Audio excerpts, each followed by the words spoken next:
Hi all, ಇವತ್ತು ಇನ್ನೊಂದು mango dessert recipe ಹೇಗೆ ಮಾಡೋದು ಅಂತ ನೋಡೋಣ.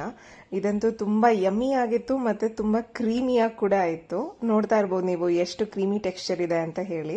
ಆ್ಯಂಡ್ ಇದು ತುಂಬ ಸಿಂಪಲ್ ಆಗಿದೆ ಮಾಡೋದಕ್ಕೂ ಕೂಡ. ನೀವೇನು ಫೈರ್ ಯೂಸ್ ಮಾಡೋ ಅವಶ್ಯಕತೆ ಇಲ್ಲ, ಅಂದರೆ ಕುಕ್ ಮಾಡೋ ಅವಶ್ಯಕತೆ ಇಲ್ಲ. ಈ ಸಮ್ಮರ್ ಸೀಸನಲ್ಲಿ ಮ್ಯಾಂಗೋ ಇರೋವಾಗ ನಿಮ್ಗೆ ಏನಾದರೂ ಯಾರಾದರೂ ಗೆಸ್ಟ್ ಬಂದರು ಏನಾದರೂ ಸಡನ್ನಾಗಿ ಸ್ವೀಟ್ ಮಾಡಬೇಕು ಅಂತ ಹೇಳಿದ್ರೆ definitely you can try this. Just ನಿಮ್ಗೊಂದು 5 ನಿಮಿಷ ಬೇಕಾಗುತ್ತೆ ಅಷ್ಟೇ. ನಾನಿಲ್ಲೊಂದು 4 ಬಾದಾಮಿ ಮಾವಿನ ಹಣ್ಣು ತೊಗೊಂಡಿದ್ದೀನಿ. ಹಣ್ಣದ್ದು ಸಿಪ್ಪೆ ಎಲ್ಲ ನೀಟಾಗಿ ಸ್ಕ್ರೇಪ್ ಮಾಡಿ ಅದರ ಪಲ್ಪ್ನ ತೆಗೆದು ಒಂದು ಜಾರ್ನಲ್ಲಿ ಹಾಕೊಳ್ಳಿ. ನಾನಿದು ಜಸ್ಟ್ ಗಾರ್ನಿಶಿಂಗ್ಗೆ ಅಂತ ಹೇಳಿ ಕಟ್ ಪೀಸಸ್ ಮಾಡ್ಕೋತಾ ಇದ್ದೀನಿ ಅಷ್ಟೇ. ನೋಡಿ ಎಷ್ಟು ಯಮ್ಮಿ ಆಗಿದೆ ಆ್ಯಂಡ್ ಜ್ಯೂಸಿ ಆಗಿದೆ ಮಾವಿನ ಹಣ್ಣು, ತುಂಬ ಟೇಸ್ಟ್ ಚೆನ್ನಾಗಿತ್ತು.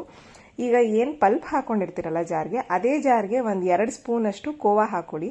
ಕೋವಾ ನಿಮಗೆ ರೆಡಿ ಸಿಗುತ್ತೆ, ಸ್ವೀಟ್ ಕೋವಾ ಅಂತ ಹೇಳಿ, ಅದನ್ನು ಹಾಕೋಬೋದು. ಆ್ಯಂಡ್ ಅದ್ರ ಜೊತೆಗೆ ಒಂದು 5 ಗೋಡಂಬಿ 4 ಬಾದಾಮಿ ನೆನೆಸಿಟ್ಟಿದ್ದೆ ಒಂದು 5 ನಿಮಿಷ ಮುಂಚೆ, ಅದನ್ನು ಹಾಕೊಳ್ಳಿ. ಅದ್ರ ಜೊತೆಗೆ 2 ಏಲಕ್ಕಿ ಹಾಕೊಳ್ಳಿ, ಸಿಪ್ಪೆ ಬೇಡ ಏಲಕ್ಕಿದು.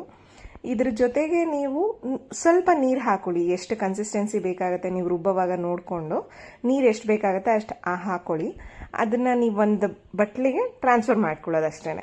ಟ್ರಾನ್ಸ್ಫರ್ ಮಾಡ್ಕೊಂಡು ನೋಡಿ, ಇಷ್ಟು ಗಟ್ಟಿ ಇದ್ದರೆ ತುಂಬ ಚೆನ್ನಾಗಿರುತ್ತೆ ಪಾಯಸ. ಈಗ ಒಂದು ಬೌಲ್ಗೆ ಟ್ರಾನ್ಸ್ಫರ್ ಮಾಡ್ಕೊಂಡಿರ್ತೀರಲ್ಲ, ಅದ್ರ ಮೇಲೆ ಡ್ರೈ ನಟ್ಸ್ ಏನು ಚಾಪ್ ಮಾಡಿ ಇಟ್ಕೊಂಡಿರ್ತೀರ ನಿಮ್ಗೆ ಇಷ್ಟವಾದ್ದು, ಅದನ್ನು ಹಾಕಿ ಗಾರ್ನಿಷ್ ಮಾಡ್ಕೊಳ್ಳಿ. ಸೊ ಅಲ್ಲಿಗೆ ಮ್ಯಾಂಗೋ ಪಾಯಸ ರೆಡಿ ಆಗಿದೆ. ಒಂದು ಸ್ವಲ್ಪ ಚಿಲ್ ಮಾಡಿ ಕೊಟ್ಟರೆ ಇನ್ನೂ ತುಂಬ ಚೆನ್ನಾಗಿರುತ್ತೆ ಟೇಸ್ಟು. ನಿಮಗೇನಾದ್ರು ರೆಸಿಪಿ ಇಷ್ಟ ಆಗಿದ್ರೆ ಲೈಕ್ ಮಾಡಿ, ಶೇರ್ ಮಾಡಿ, ಸಬ್ಸ್ಕ್ರೈಬ್ ಆಗಿ.